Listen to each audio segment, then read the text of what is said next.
Members of the class of 2016, family, friends, welcome to the 18th annual hooding ceremony of the University of Chicago Law School.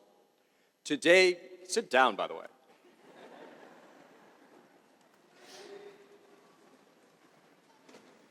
It's going to seem really long if you stand through the whole thing. Today is a day for celebration. You, the class of 2016, have accomplished a great deal.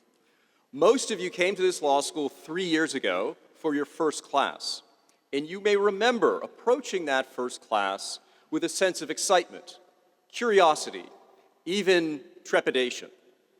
In that first class, or shortly thereafter, you encountered a nephew who had given up alcohol, tobacco, swearing, cards, and billiards, a fox who had been pursued by one person but taken by another, and a Wisconsin schoolboy who tapped another boy on the shin.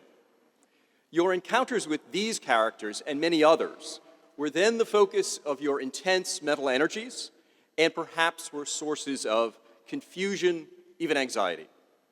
Now these characters trigger nostalgia, a laugh. These cases have become old friends. Now the fact that they have become old friends indicates how much you have learned and how you have grown in your time at the law school. You've learned a good deal about the law itself, a good deal of so-called old-fashioned black-letter law. And between now and the bar exam, on July 26th, in case you've forgotten, you will surely learn a lot more law. But much of your learning in the law school was not about specific points of doctrine. It was about how to think about legal problems, how to interpret legal texts, how to engage in common law reasoning, how to disentangle knotty legal problems. You have learned to approach legal questions with rigorous thought and careful reasoning. An analytical approach requires an openness to ideas and a commitment to subject those ideas to careful scrutiny. This dedication, and indeed joy in, serious analytical inquiry has, for a long time, been the hallmark of a University of Chicago lawyer. In a few moments, you will receive your degree and your academic hood, and you'll become a graduate of the University of Chicago. You are no longer the student who was trepidatious about the nephew's promise or the pursued fox or the schoolboy's kick. You are now the lawyer equipped to think about and tackle hard legal questions. Now, this transformation didn't happen overnight. It happened over many nights and days of study and discussion with your faculty, in the classroom, in the clinics, in hours that you spent in library carols and conference rooms, in the Green Lounge and in journal offices with your classmates, studying, outlining, writing, rewriting again, discussing, arguing, and ultimately thinking. That's what transformed you. It was hard work, and you did it. Congratulations. But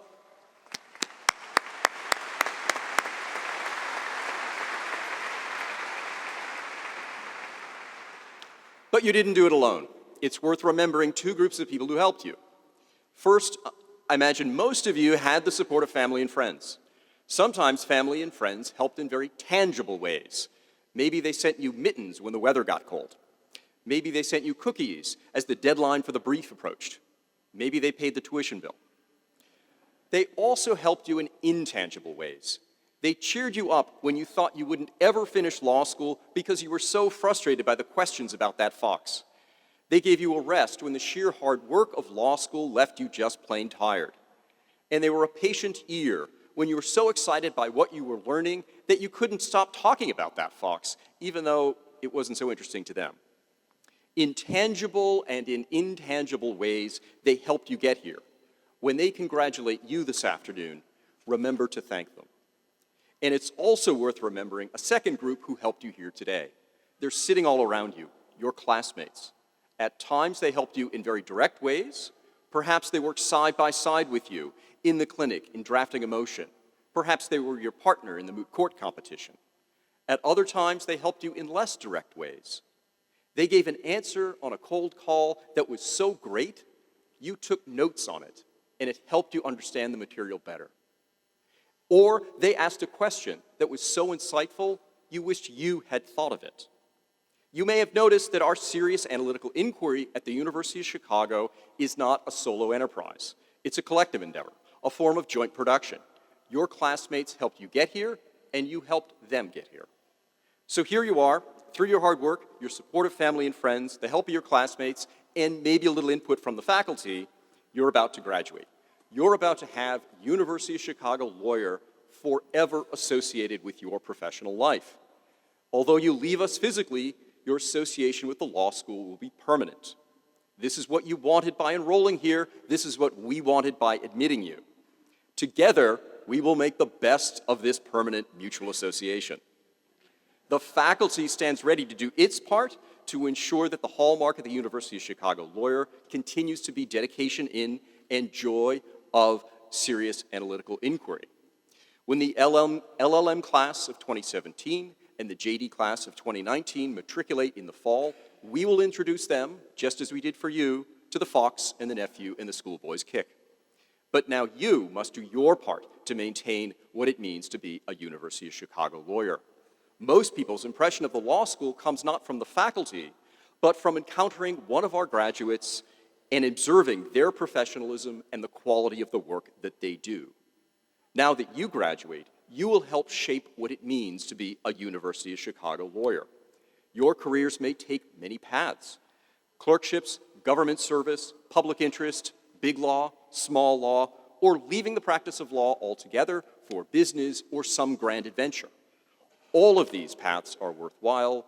In all of them, your rigorous analytical minds and your sound judgment will serve you well. Continue to learn and to think hard and to analyze those hard problems closely. Your education does not end when you walk out the doors of this chapel or when you finish the bar exam on July 27th, 28th in California. Continue to collaborate with your colleagues, just as you did with your classmates. Keep in touch with your law school classmates. They are the lawyers who right now know you best. And please stay connected to the law school. Stay in touch with the faculty about the exciting work that you do and the professional successes and challenges you encounter. Today we celebrate your accomplishment. We are proud of you. Now, go out into the world and make us proud again. Congratulations.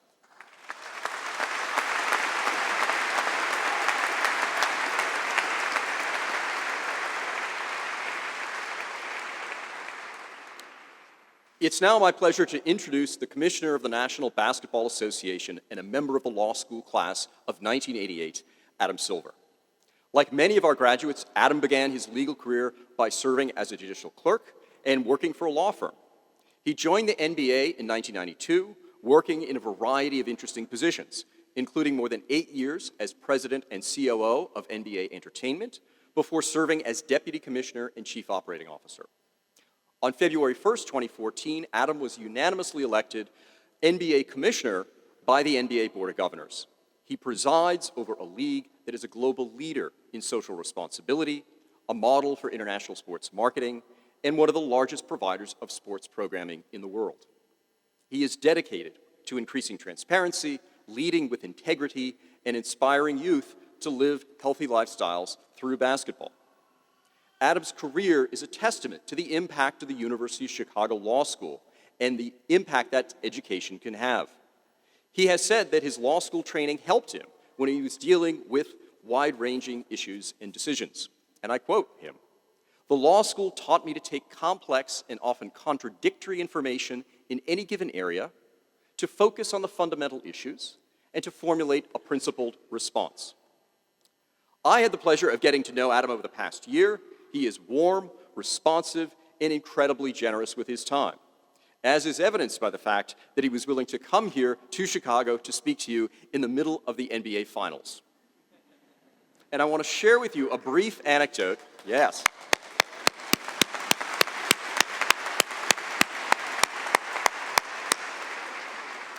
And I want to share with you a brief anecdote that embodies why Adam is one of my favorite graduates. At our last meeting, Adam's assistant knocked on the door and handed him a note indicating that he had a pressing phone call. Adam let his assistant know that he would return the call after we had finished our meeting. Adam and I continued our meeting at a leisurely pace, and when our meeting ended, Adam casually showed me the note which indicated that Michael Jordan had been calling. I can tell you it's a rare occurrence that anyone, much less the commissioner of the NBA, would want to speak with a law school dean instead of Michael Jordan. I think it's fair to say this may have been my greatest achievement in my 8 months as dean. And it should be a reminder to all of us that no matter how busy and high-ranking we are, and Adam is both of those things, you can make time for the things that are important to you, including your law school's dean. So I'm extremely honored to present to you the recipient of the Distinguished Alumnus Award for 2016, a close friend of the law school, Adam Silver.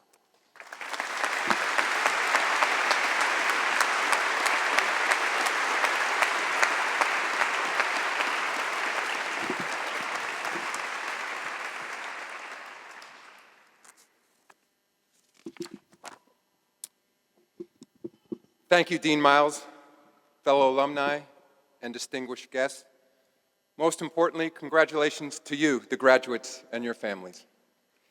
At the NBA, a gathering like this is called the ring ceremony. That's when we honor the previous year's champions in front of their home crowd, raise their championship banner to the rafters, and present them with their championship rings. But unlike those rings, most of you earned this award over 3 seasons. And unless you have a doctoral dissertation ahead of you, you don't have to defend it next year.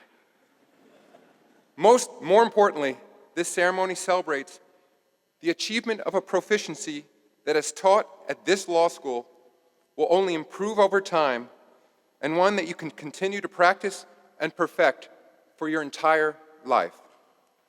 For that reason and many others, I unabashedly love the University of Chicago Law School.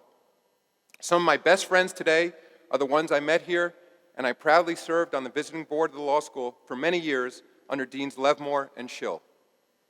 It's also quite remarkable to me that a significant number of the professors who were teaching here when I arrived more than 30 years ago remain affiliated with the law school today. To me, that means you don't just get learning here, you get wisdom.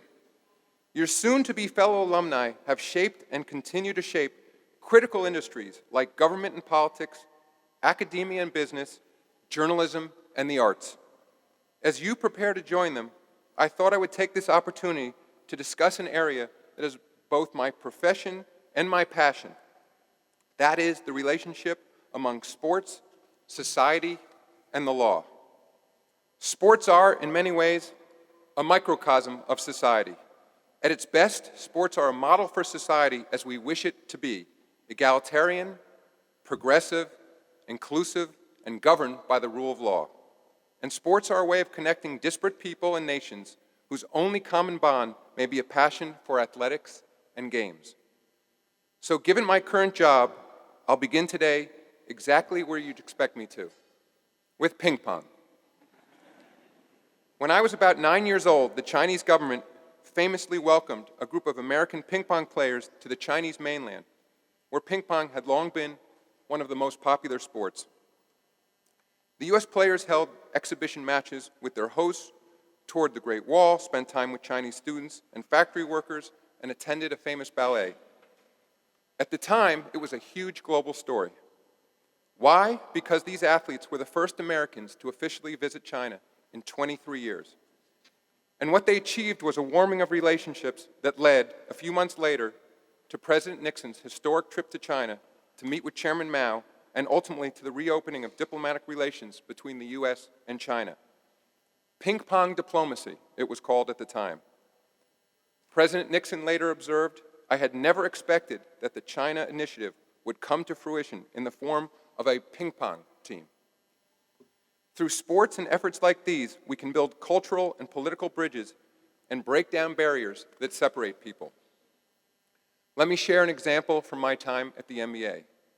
In 2008, at a time of heightened distrust between the U.S. and Iran, the NBA hosted the Iranian Olympic basketball team at our summer league in Utah.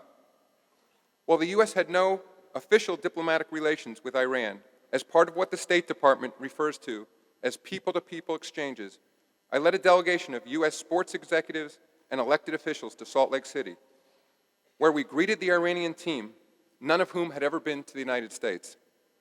The Iranian Minister of Sports told me before I addressed the team that his players had no familiarity with the NBA because foreign television channels were not permitted in Iran. And yet, after he left me alone with the team at lunch, each player proceeded to tell me his favorite players and team, express admiration for Michael Jordan, and of course, complain about the officiating. When I asked how they knew so much about the league, the team captain said, "We watch NBA games all the time on pirated signals from Turkey." The Iranians later returned our hospitality in Utah by inviting a group of players from the NBA's Development League to play in Tehran. I'm not sure if this was a precursor to the recent US-Iranian nuclear agreement, but at least at the moment, it felt meaningful to me. Earlier this year, after diplomatic relations with Cuba had been restored for the first time in 54 years, former University of Chicago law professor Barack Obama attended an exhibition game in Havana between the Tampa Bay Rays and the Cuban national team. The president commented, "Sports can change attitudes in ways that a politician never can." And the reach of sports extends far beyond government-sponsored activities. Through NBA programs like Basketball Without Borders, our players and coaches teach children around the world important lessons about leadership, sportsmanship, fitness, and education. My wife and I have been fortunate to participate in several of these trips and witness firsthand sports' incredible impact on youth. At our annual camp in Johannesburg, the mornings are spent teaching boys and girls from throughout Africa basketball skills, as well as the values of the game, like teamwork, perseverance, integrity, and the respect for others. The afternoons are spent working in orphanages and impoverished areas, like Cliptown in Soweto, where we've built basketball courts, libraries, and recreational centers, and have tried to instill a sense of hope and joy. We've also conducted similar programs at schools in Mumbai and at migrant worker villages outside of Beijing. It's by far and away the most rewarding part of my job. But there's also a more profound way in which the values of sports and a well-functioning society come together. In both cases, the public's trust depends on the rule of law. At their core, that's what the rules of competition are: laws. Laws to prevent unfair advantages and guarantee a level playing field. The integrity of competition, much like the integrity of society, depends on the even and uniform application of these laws. And not surprisingly, just like in the rest of society, we haven't always achieved this ideal in sports. Consider the life work of another University of Chicago law alum, Patsy Mink. Patsy received her JD from this law school in 1951. She was elected to Congress from her home state of Hawaii in 1965, serving her state and her country for nearly 4 decades until she died in 2002. And in that time, she changed the sports landscape forever, and through sports, our national landscape. When she was in high school, Congresswoman Mink played basketball, but she wasn't allowed to play full court because her school administrators believed it was too taxing for girls. After college, she applied to a dozen medical schools and was rejected from all of them because of her gender. After attending this law school, she was passed over for a law firm job because she was a married woman. So as a congresswoman in 1972, she co-wrote the law that defined her tenure as a public servant, ensuring a woman could no longer be told no because of her gender. The law is now officially known as the Patsy T. Mink Equal Opportunity in Education Act, but it's commonly referred to as Title IX. Title IX mandated that no person in the United States shall, on the basis of sex, be excluded from participation in, be denied the benefits of, or be subjected to discrimination under any education program or activity receiving federal financial assistance. In addition to its impact on academic education, the law opened the door to equal opportunity for women in physical education and later in professional sports. See the WNBA. Given that physical activity is linked to a host of positive health benefits, it's not a stretch to say that Title IX has saved countless lives. And it's certainly the case that Title IX has helped launch a generation of women leaders. Fortune magazine recently reported that more than 50% of senior-level executive women in the U.S. played collegiate sports. And that brings me to my final point. The highly visible platform associated with sports provides us an opportunity to engage in public conversations around NBA core values of diversity, inclusion, and respect for others. In 1991, when Magic Johnson announced that he was HIV positive, he began a global conversation about AIDS prevention and treatment that ultimately helped destigmatize the illness and give millions of people hope. The NBA and its players have also spoken out on issues of race and social justice, and most recently on gun violence, an epidemic here in Chicago. Just a few months ago, the North Carolina legislature passed a bill known as HB 2, codifying discriminatory measures against the LGBT community. The NBA is in the middle of a debate over that law, given that our All-Star game is scheduled to take place in Charlotte next year. We are proud to use the power of sports to stand up for others who have not been shown the inclusiveness, equal treatment, and respect they deserve. No one understood how to wield this unique power better than the late Muhammad Ali. When I was coming of age as a sports fan, Ali was in his prime, and no one was bigger than he. When he fought, the world stopped. He demonstrated that sports are about something much bigger than the competition on the field, in the ring, or in the arena. When he took a stand on the Vietnam War or racial issues in society, everyone listened. To this day, he is a role model for athletes who want to make a difference in their communities. When I sat where you are today, I never dreamed I'd have a career in sports. That's the serendipity of life. But this school prepared me to succeed in ways I didn't fully understand at the time, but am deeply grateful for now. As University of Chicago Law School graduates, you will have countless career opportunities. I hope that some of you will consider applying yourselves to building a stronger, more tolerant, more deeply connected world, just like Patsy Mink. Thank you again for inviting me to be part of your commencement, and congratulations.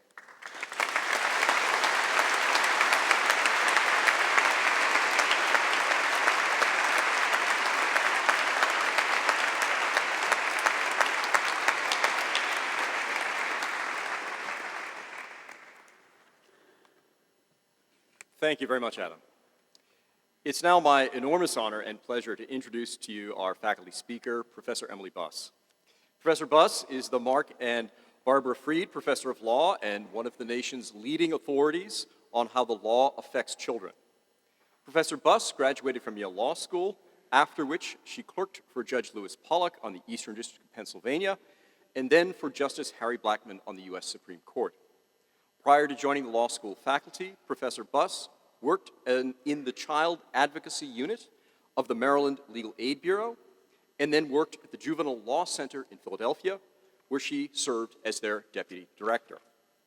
Professor Buss is a prolific author, and much of her scholarship draws on the psychological literature of child development and its relationship to the legal problems affecting children. She is well known as an exemplary teacher. In fact, her teaching evaluations are simply outstanding. And I would like to share with you some of the comments on her teaching evaluations. In fact, I think I'm reminding you of the comments that you wrote on her teaching evaluations for civil procedure back when you were 1Ls. One of you said, "Professor Buss knows everything," all caps. Another said, "Her knowledge of the subject is tremendous. Her personal insight into judicial decisions makes the material so interesting." Another said, "She is a beast. I've never seen anyone who knows so much about something so complicated." And one of you said, "It is such a pleasure and a privilege to have professors of this caliber take a personal interest in our success." It is my privilege and pleasure to introduce Professor Emily Buss.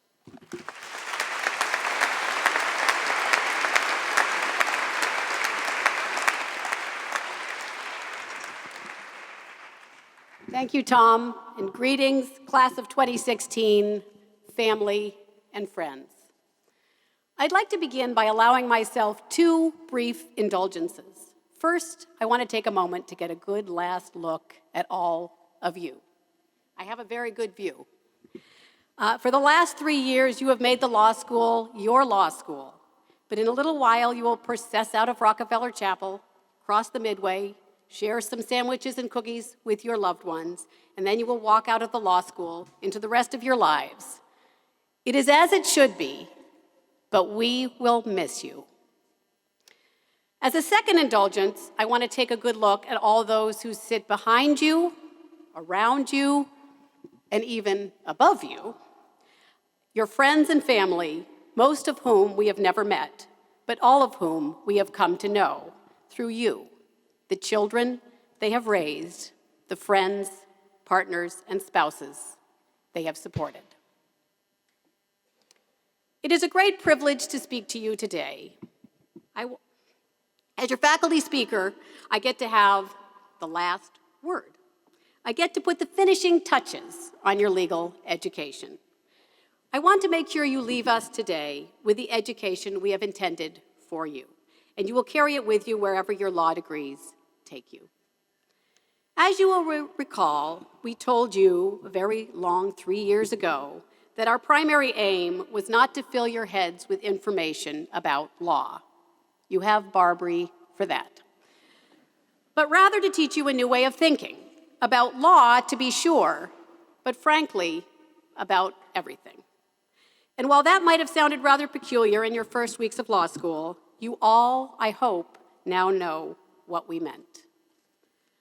While I know we have succeeded in our general mission, I sometimes worry that the message gets a little skewed. The easiest mistake people make about legal education generally, and you are all in danger of making about your University of Chicago legal education in particular, is thinking that it has taught you to be cynics. Cynicism is sometimes contrasted with skepticism.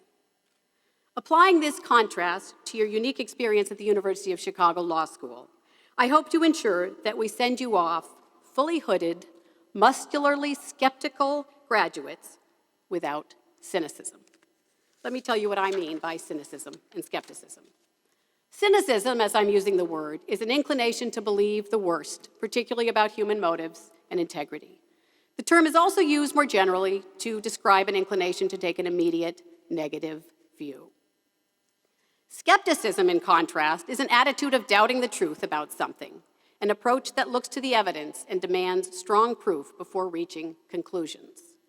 It derives from the Greek word, with apologies for my pronunciation, skeptikos, to inquire or to find out, whereas cynical means dog-like, a derivation with a complicated contested history, but which nevertheless seems entirely apt today. While the two approaches have a doubting inclination in common, in many ways they are sharply opposed. Cynicism races toward the comfort of certainty and conclusions, whereas skepticism lingers in the uncomfortable zone of uncertainty and inquiry. Cynicism is lazy. Worse yet, it is cowardly. Skepticism demands exhausting, ongoing work.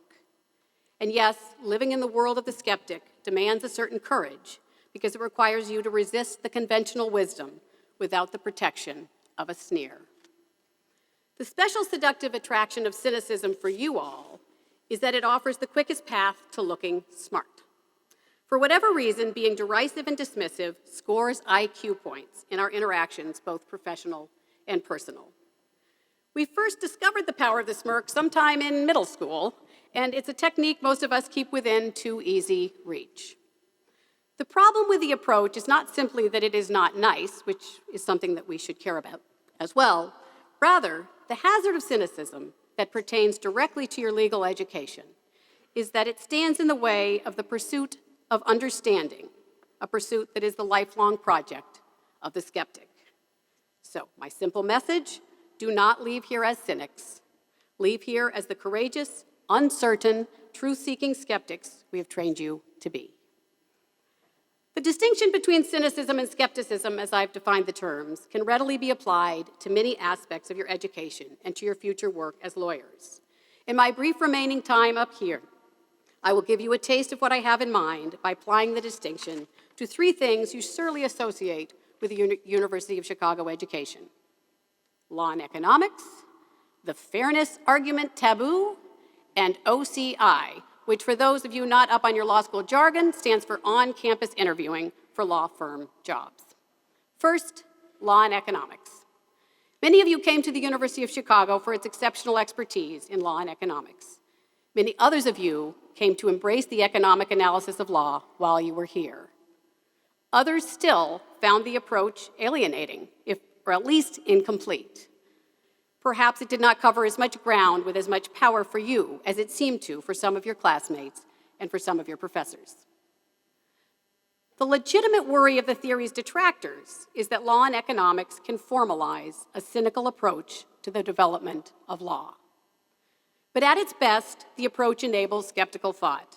Its very insistence on a neutral application of principles, stripped of conventional refrains about values, can inspire a clear-eyed assessment of assumptions underlying law and policy that might otherwise go untested.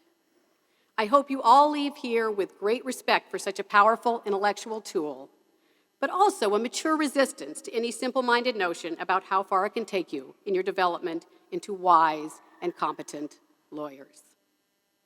The second University of Chicago tradition I want to run through the cynicism-skepticism sorter is the purported taboo against making arguments that invoke what is fair, the dreaded University of Chicago F word. If arguments based on fairness draw from you a roll of the eyes or a smirk, I'm not sure you're quite ready to graduate. Please see me after class.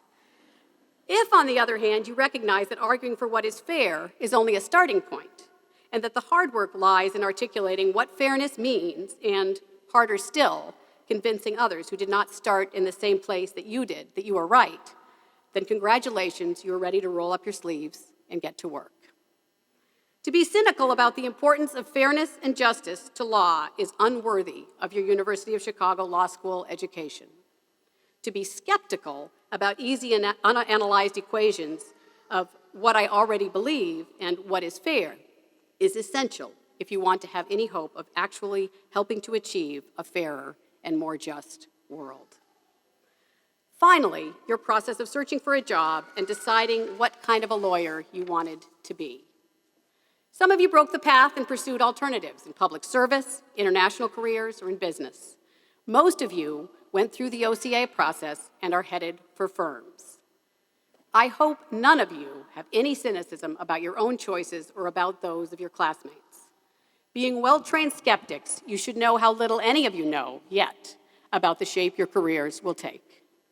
One of the most valuable assets we have given you for your life of skepticism is one another. It's nothing like hearing different views from people you care for and respect to keep you on task in your ongoing, uncomfortable pursuit of understanding. As you disperse throughout the profession and throughout the world, I hope you will learn from one another's successes and setbacks as you continue to reflect upon the best and happiest use of your prodigious talents. Am I wishing on all of you the discomfort of a skeptic's life of uncertainty? I guess I am. But it is a special kind of discomfort I hope you have come to love in your 3 years here, wherever you found the best, most intellectually rewarding part of your education, whether in the classroom, in the clinic, or in the Green Lounge. We wish you all the best in your courageous, lifelong pursuit of understanding. Congratulations.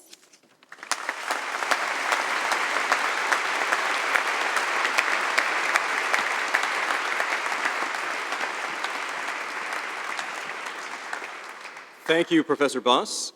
We will now proceed to the conferral of degrees and the awarding of hoods. Dean Miles, it is my honor to present these students who have completed the program of legal studies prescribed by the faculty of the law school. They have been awarded the degree of Master of Laws by the Board of Trustees. I congratulate these graduates on the successful completion of a program of advanced study in the law school, culminating in the degree Master of Laws. Will the graduates please come forward to receive your diploma and then your academic hood as I call your name. or Amsel.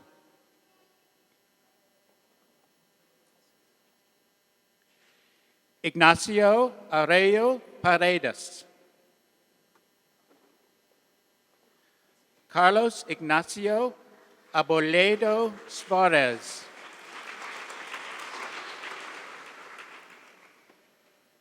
Alvaro Alvad Serhan.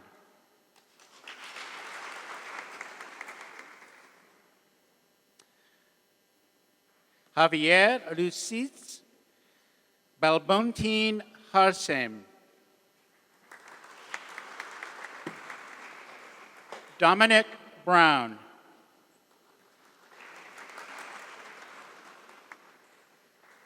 Santiago Bravo.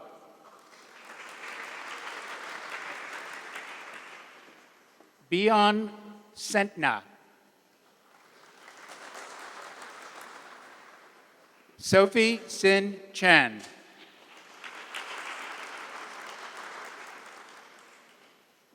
Donlin Cheng. Gina Jesus Cavari Rodriguez. Iyung Chen. Michael Yuming Chin. Mun E. Dai.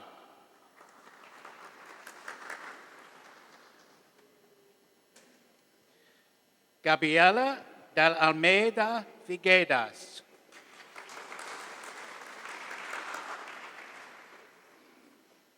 Maria Amaro de Alamedo Sampaio.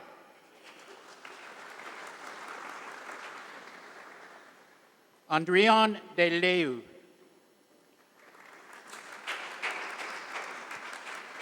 Maron Dans.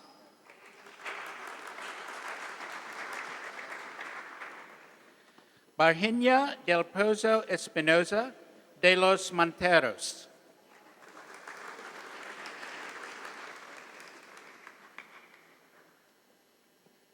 Raymond Feldbrin. Rodolfo Fiolini Schurders.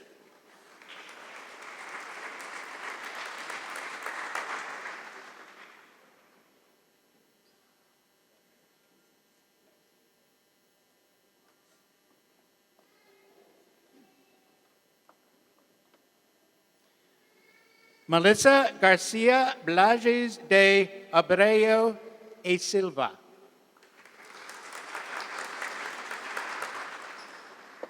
Paul Goran.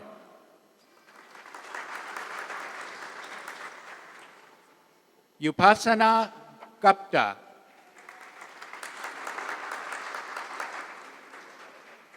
Chungwon Han.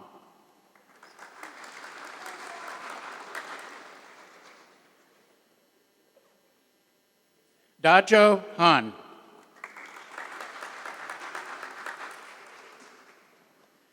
Vitor Jabu Istabani.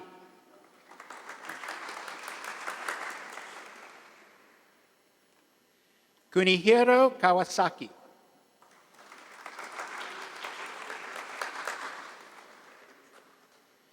Amadea Bianca Maria Kelly Taglianini.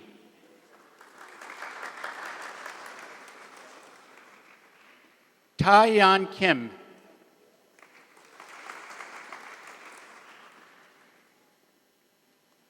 Filippo Maria Lancieri.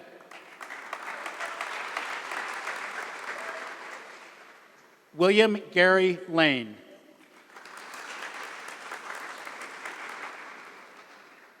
Peter Lovins.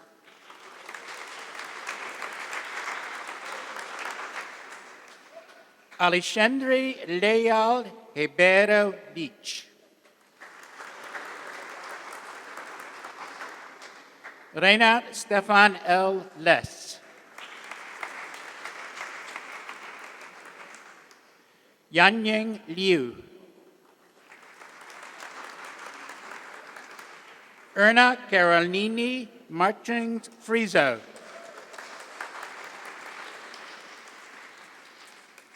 Tatiano Mella Guazelli.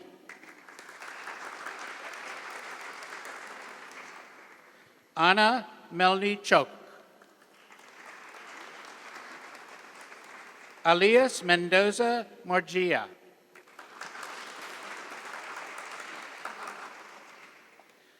Vladislav Miroshnichenko.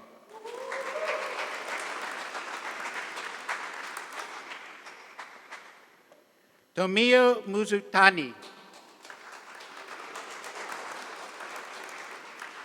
Sergio Mori.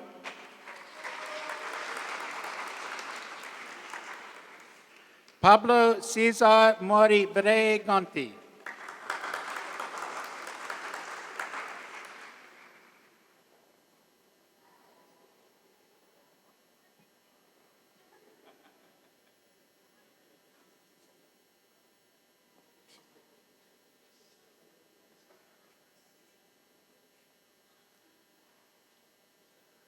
Nicholas Zaha Morskapoulos.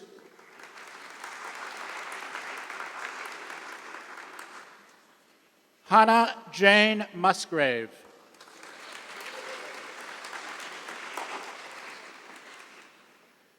Jennifer Maria Outen.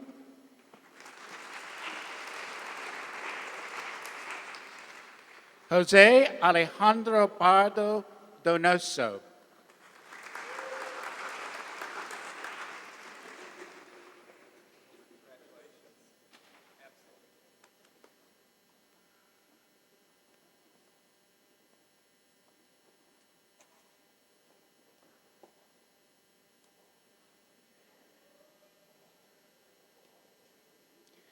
Leon Patrus Marcus.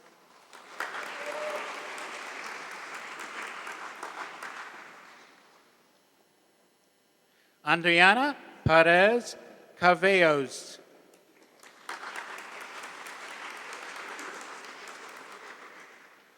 Abhinaya Nirmala Prithvi.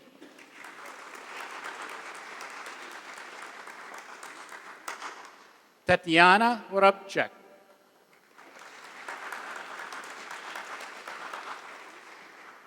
Deborah Hezenji Castaneda Carvalho.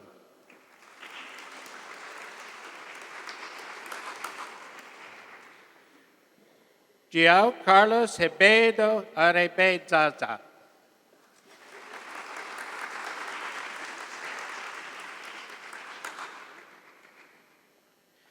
Antoina Stave.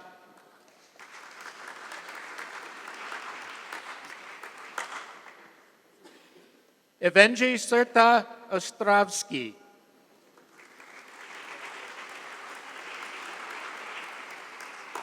Fernando Silveira Carvalho.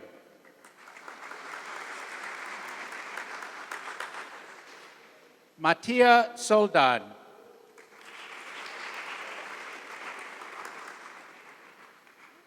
Revan Sunol.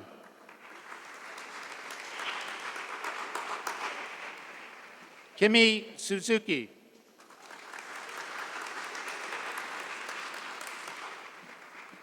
Patrick Forbes Todd.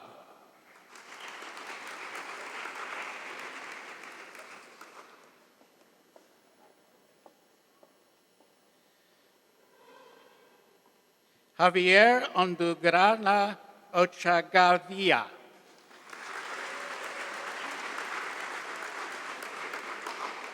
Bastian Gerardus Van Rat.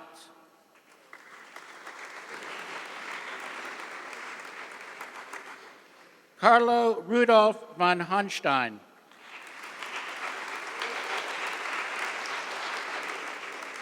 Muting She. Shippo Che.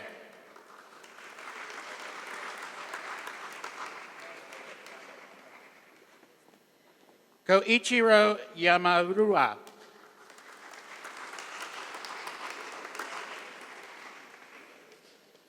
Narutishi Yoshimada.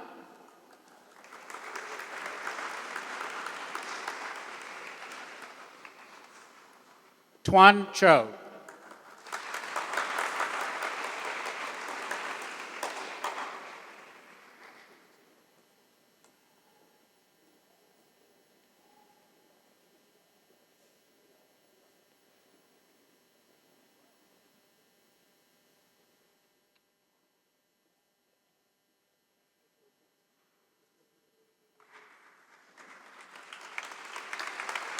Congratulations to the LLM class of 2016.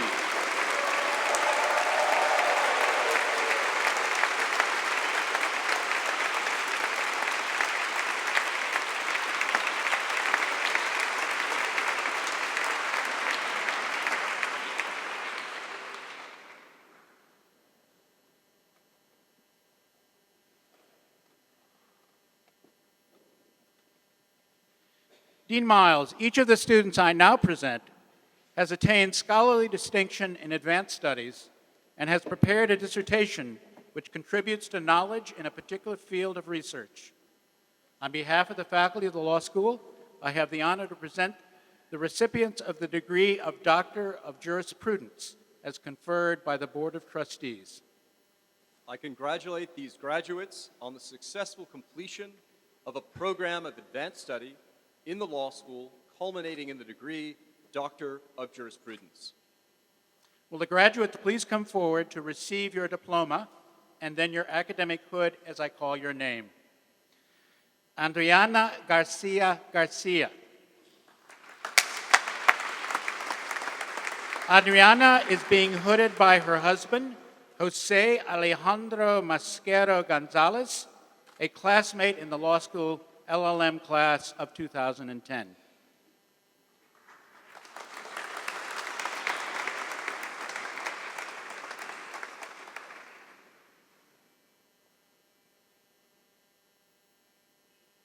Adi Lebovich.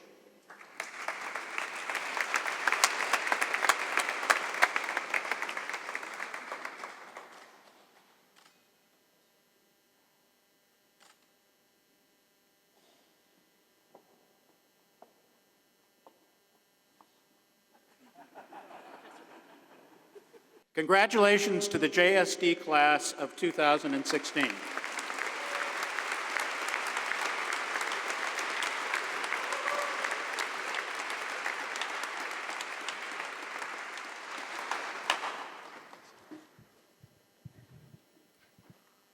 Dean Miles, it is my honor to present these students who have fulfilled all of the requirements prescribed by the faculty of the law school to qualify them for the profession of law. They have been awarded the degree of Doctor of Law by the Board of Trustees. I congratulate these graduates on the successful completion of a program of study in the law school, culminating in the degree of Doctor of Law. Will the graduates please come forward to receive your diploma and then your academic hood as I call your name. Daniel E. Alperstein.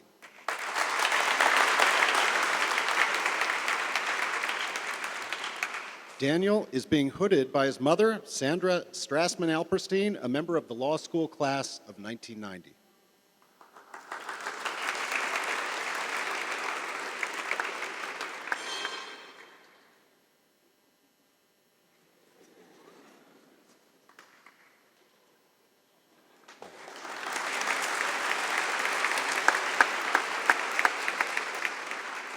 Ethel Ajwa Ampansa.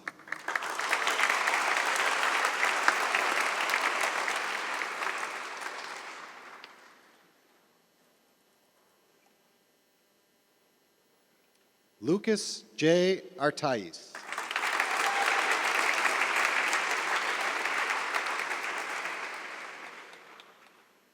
Lucas is being hooded by his fiancée, Sue Park, a member of the law school class of 2014.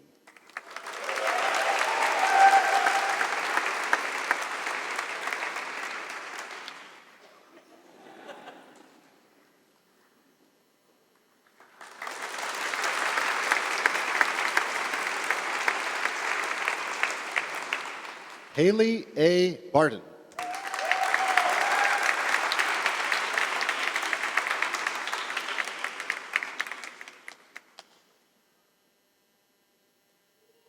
Charlie Susanna Baser.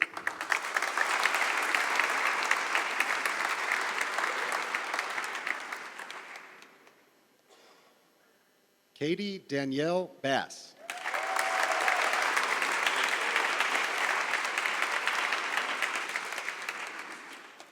Nathan Alexander Beaton.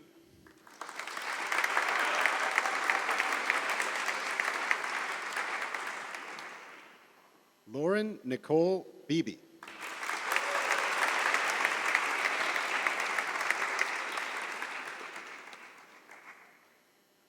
Thomas James Belasiu.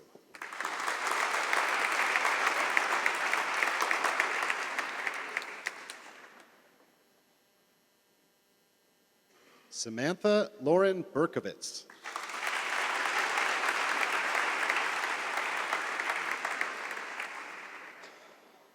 Maria Ann Bolin.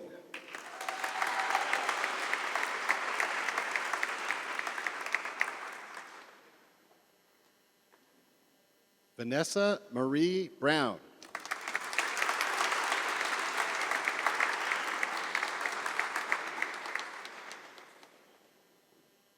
Jordan Michael Call.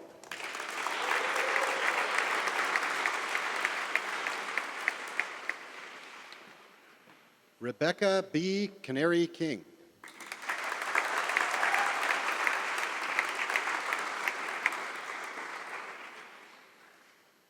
Stephen M. Carrington.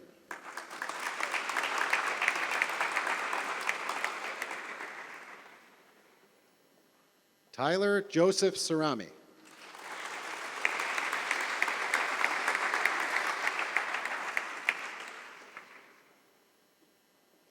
Karina Cherkalaru.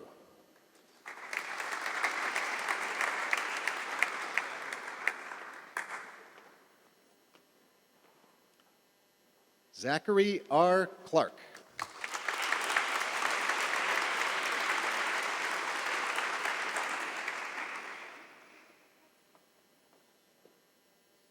Catherine E. Clausing.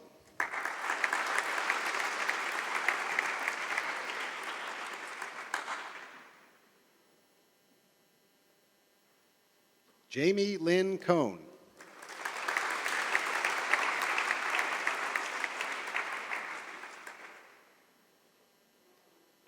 Rachel Emily Cohn.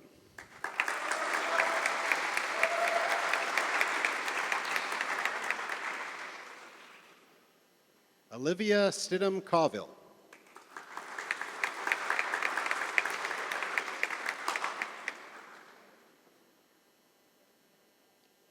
Jeffrey Scott Connell.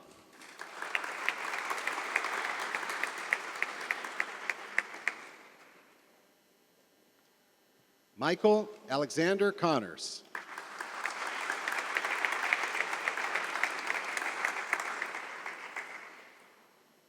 Caroline Ashley Cook.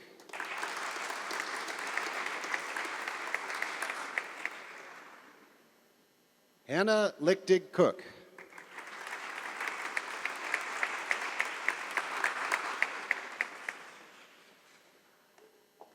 Jennifer Cook.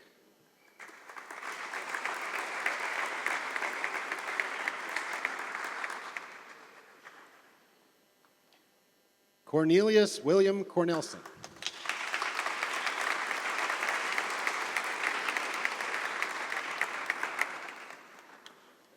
Kathleen S. Cornett.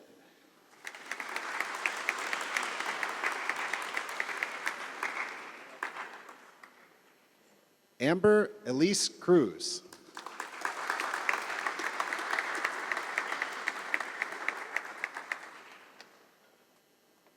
Sarah M. David.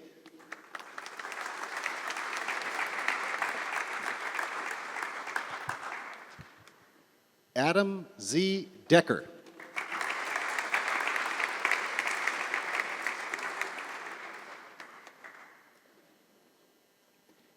Ainsley Catherine Dowling.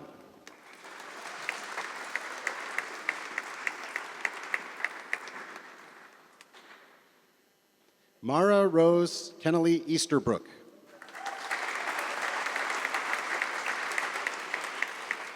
Mara is being hooded by her uncle, the Honorable Judge Frank Easterbrook, a member of the law school class of 1973.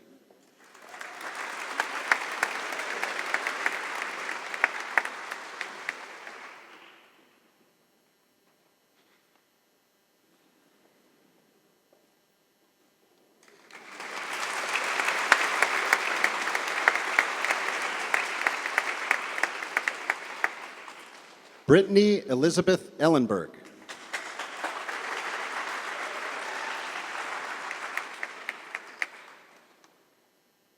Andrea Lee Evans.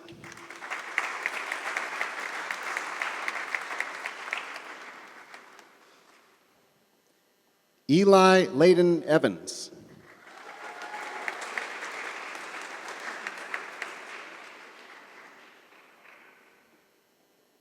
Lauren Elena Ferreno.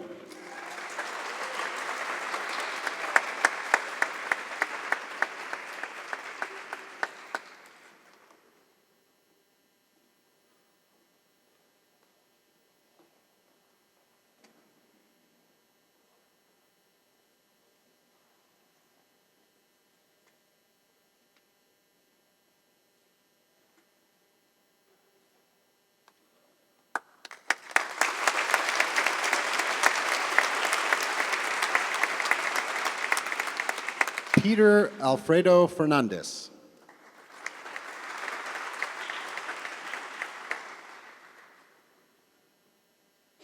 Kevin Fisher.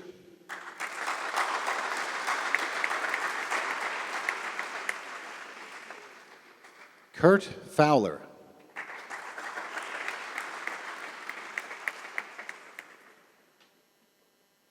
Thomas Elliott Geiser.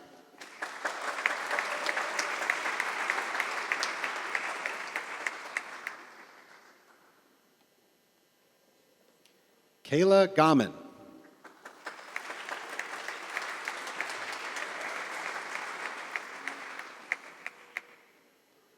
Ruby Janae Garrett.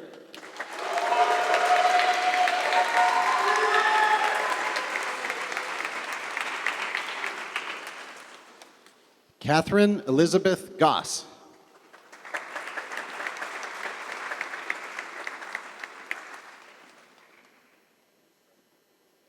Jessica Jean Giuletto.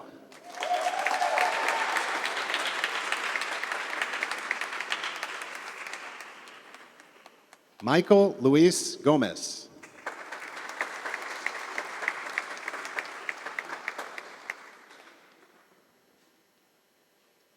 Grace Ayelet Goodblatt.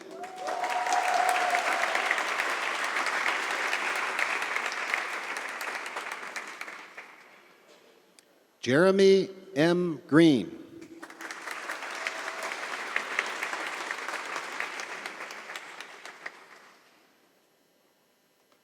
Constance I. Greaves.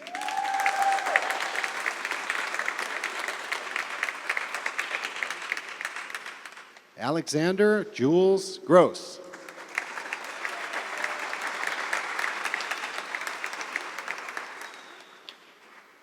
Margaret M. Guidati.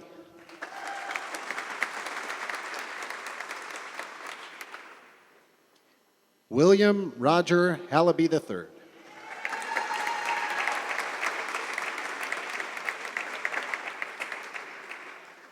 Joshua Benjamin Hammer.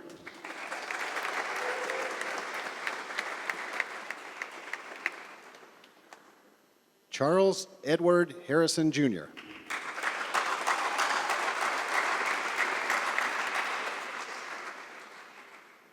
Eamon Robert Corkery Hart.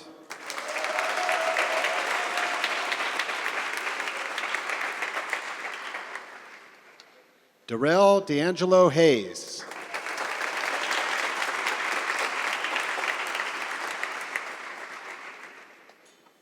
Michelle M. Hayner.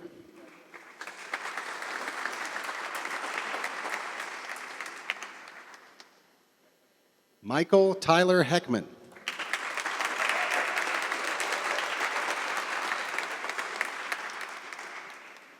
John Arthur Holler.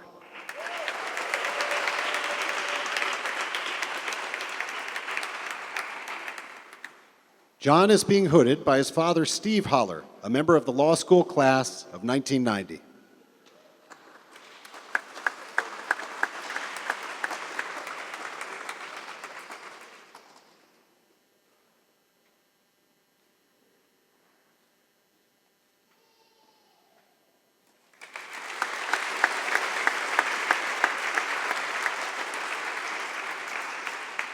Jordan Joseph Hughes.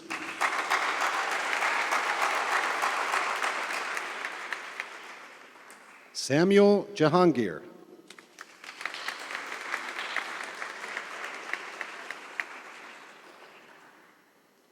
Nathan James Jimenez.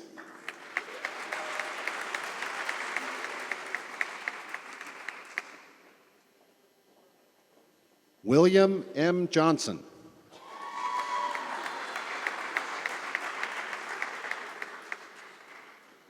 Mike Kamami.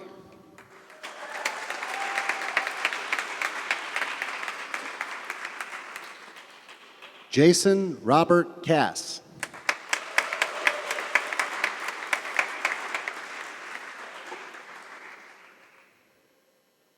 Saif Ali Kazim.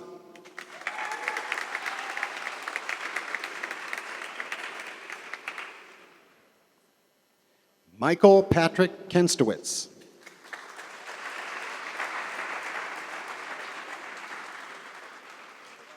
Joel Shin Kim.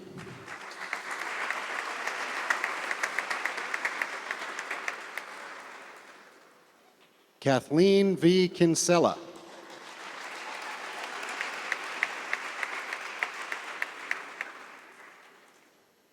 Sean Michael Kohler.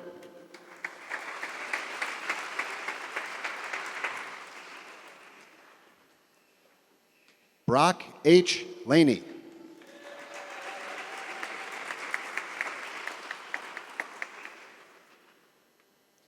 Madeline Ward Lansky.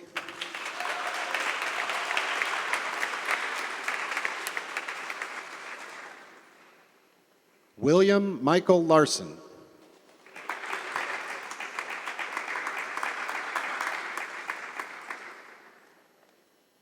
Hannah Kate Lazar.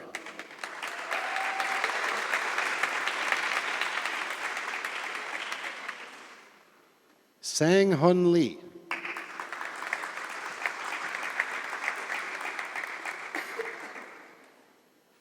Shannon Yeju Lee.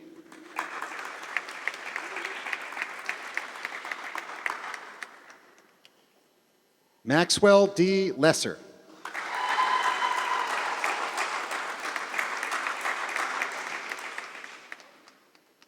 Tara Erin Levens.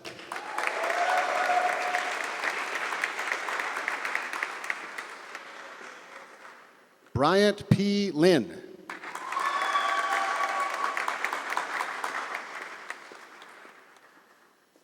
Bryce Thomas Lipman.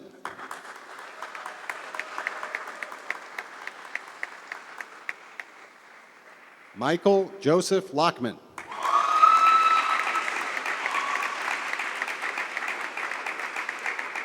Michael Anthony Lombardo.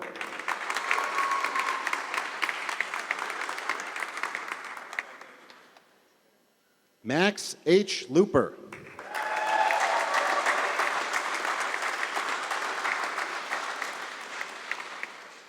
Matthew Nicholas Liu.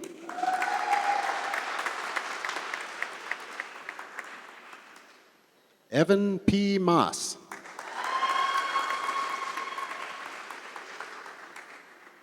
Shelley Malik.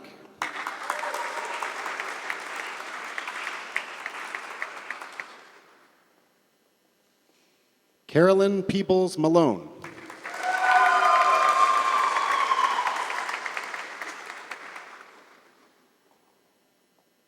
Jeremy Evan Maltz.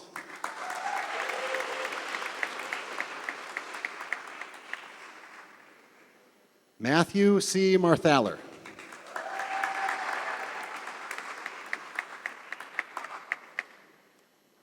Nathan A. Maxwell.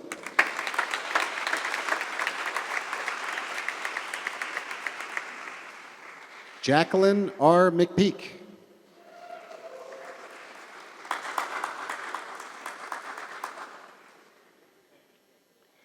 Bethlehem Mubradu.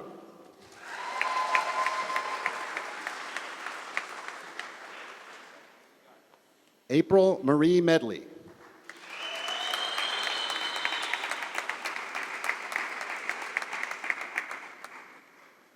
Peter M. Malampy.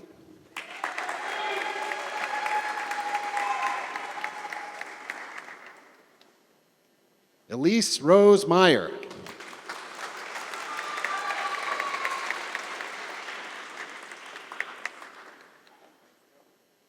Hayden A. Miller.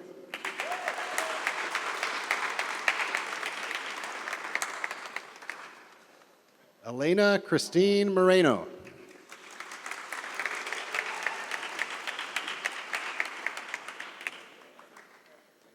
Lauren Ella Morris.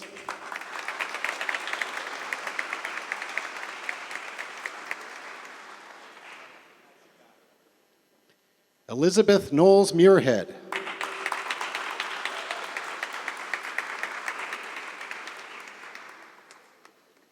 Christopher A. Nelson.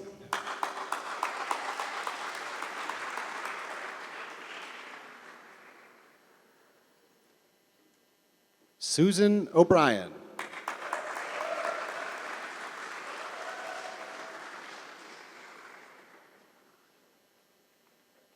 Alyssa Therese O'Connor.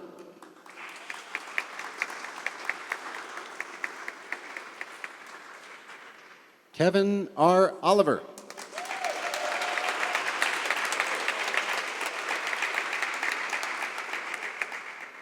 Nicholas Ricardo Oliver.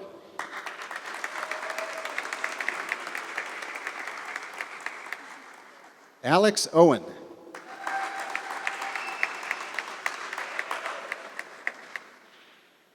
Alistair Peter Papworth.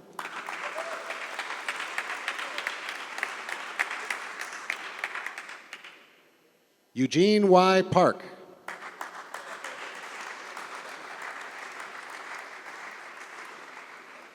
Stephanie Park.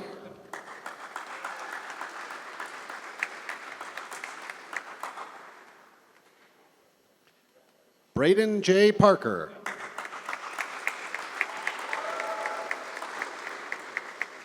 Braden is being hooded by his brother, Kimball Parker, a member of the law school class of 2013.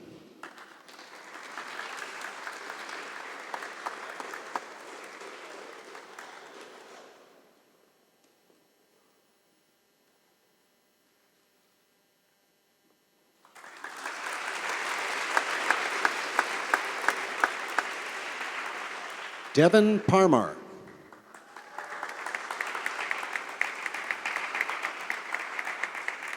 Keval Mohan Patel.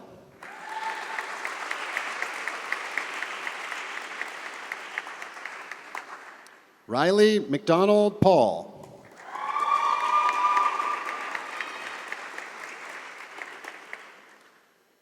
Krista Jane Perry.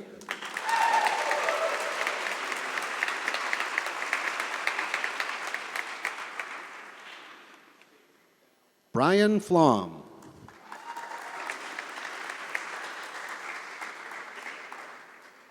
Brian is being hooded by his father, Steve Flom, a member of the law school class of 1979.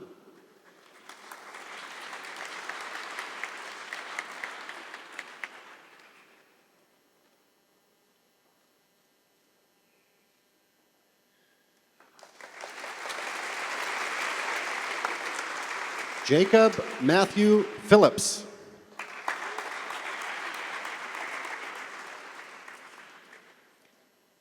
Casey Ann Pressure.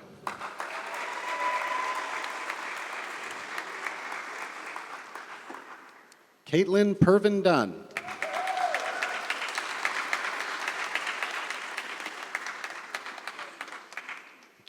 Robert Henry Rankin.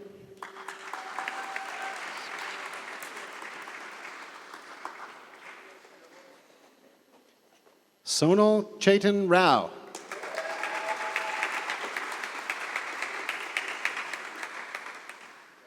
Maureen J. Reed.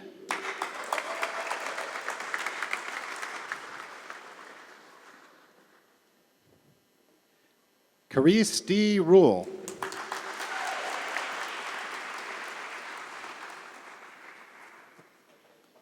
Chad S. Richmond.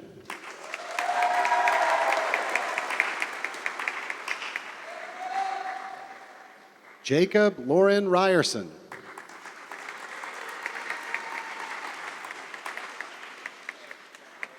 Paul J. Rogerson.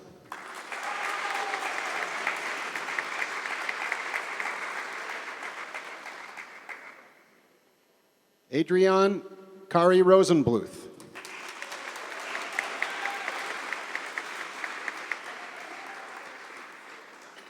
Jackson W. Rudd.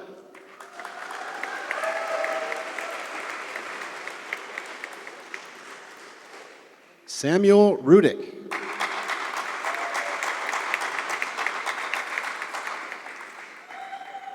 Kate Sagers.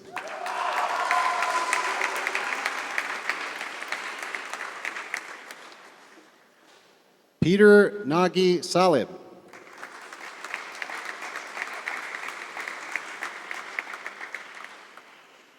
Alex Rose Sandman.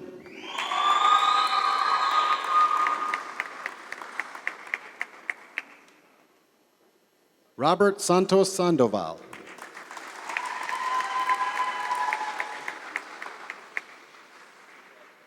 Michael H. Savage.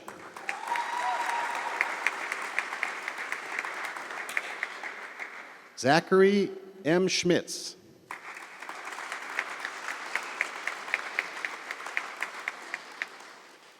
Ankur Sharma.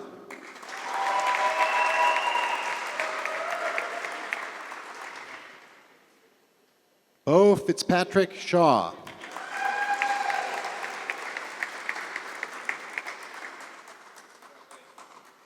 Anna K. Sims.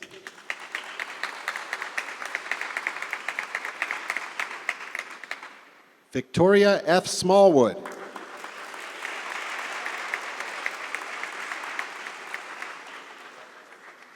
Brooke Clayson Smith.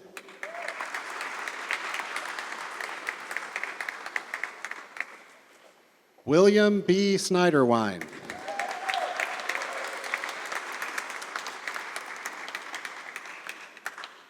Dong Hyun Song.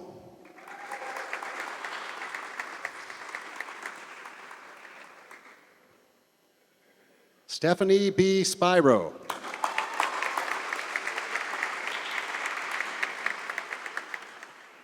Erin Mara Steigerwald.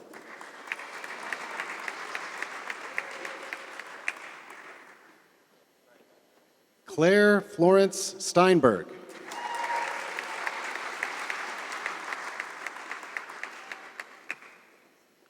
Andrew Titus Stevenson.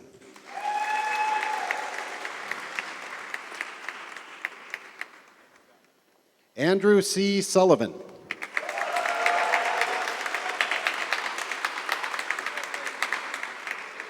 Matthew Brent Summers.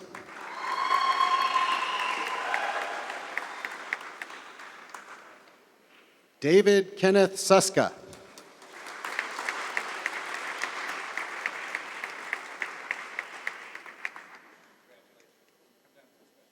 Marlo Swatik.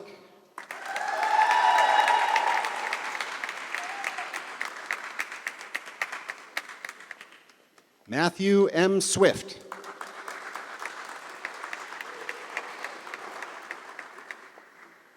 Helen Jing Tang.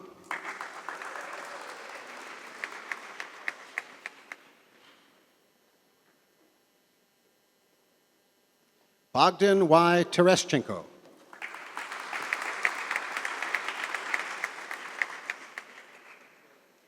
Kenneth Matthew Thomas.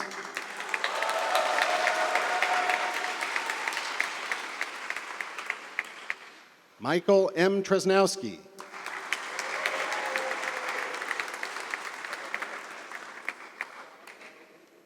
Juwaria K. Ubaid.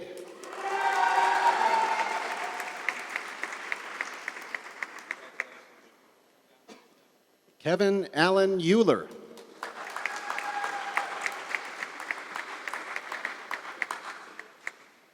Amy R. Upshaw.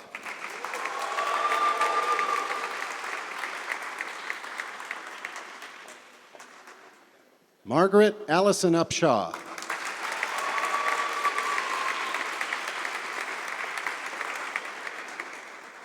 Hunter A. Vance.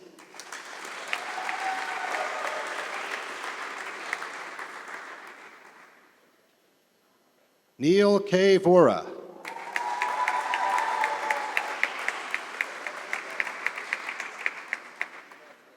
Xuanzhong Wang.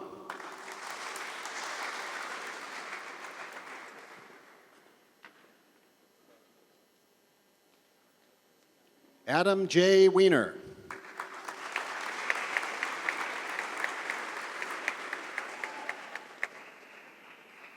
Adam is being hooded by his wife, Heather Wiener, a member of the law school class of 2014.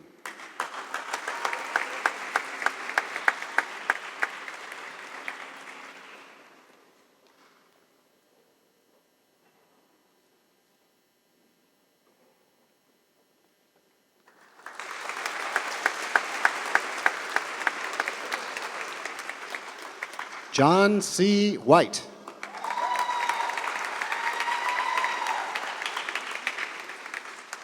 Timothy A. White.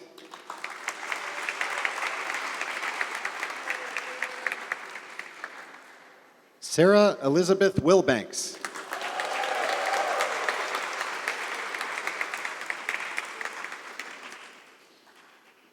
Matthew Stephen Williams.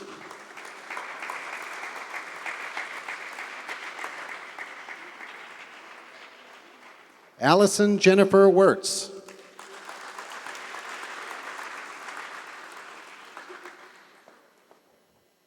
Matthew Thomas Wisa.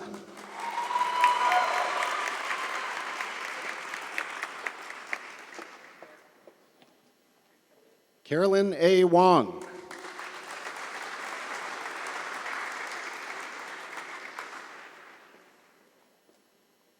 Justin R. Woodward.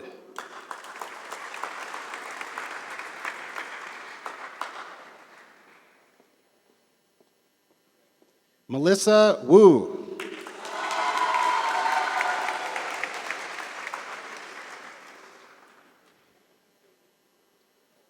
Paulina Wu.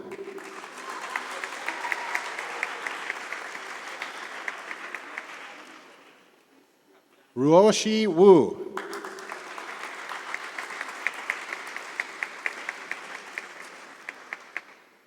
Woody Wu.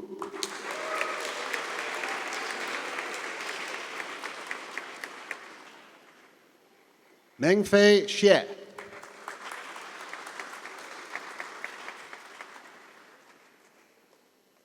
Nicholas Remy Yamagata.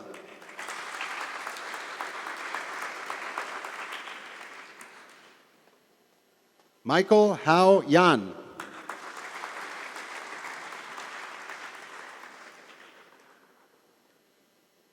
John Yang.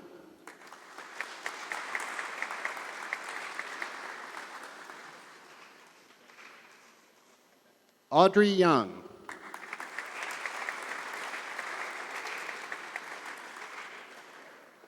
Zimu Yang.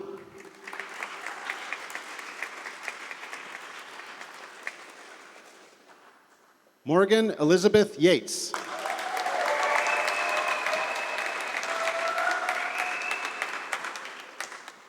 Dennis Yavorsky.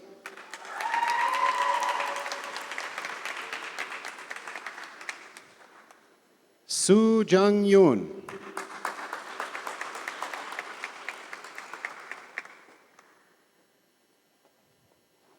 Nino Christopher Kumba Yu Tiamko.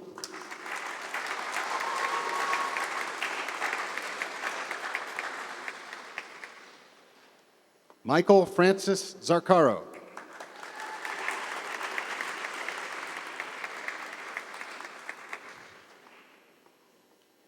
Rachel Elisheva Zemke.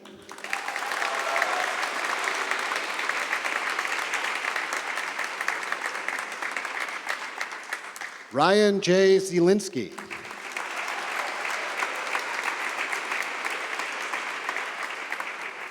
Ziad Ziadzadeh.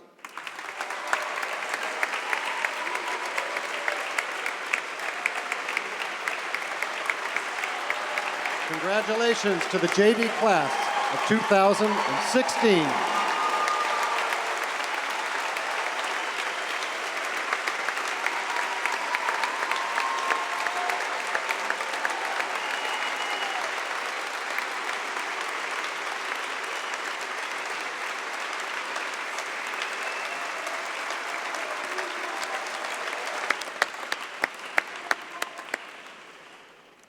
Congratulations again to the class of 2016. This concludes our 18th Diploma in Hooding ceremony. I now invite all of you back to the law school for a reception in honor of our graduates. Now, please keep in mind that there's another ceremony for another division of the university that's going to directly follow this one in this chapel. So if you would please move as quickly as possible, but as quickly as the standard of reasonable care will allow, across to the law school. Please keep your seats until the recession of the faculty and the graduates has passed. I look forward to seeing you all in the law school for the reception. Congratulations again.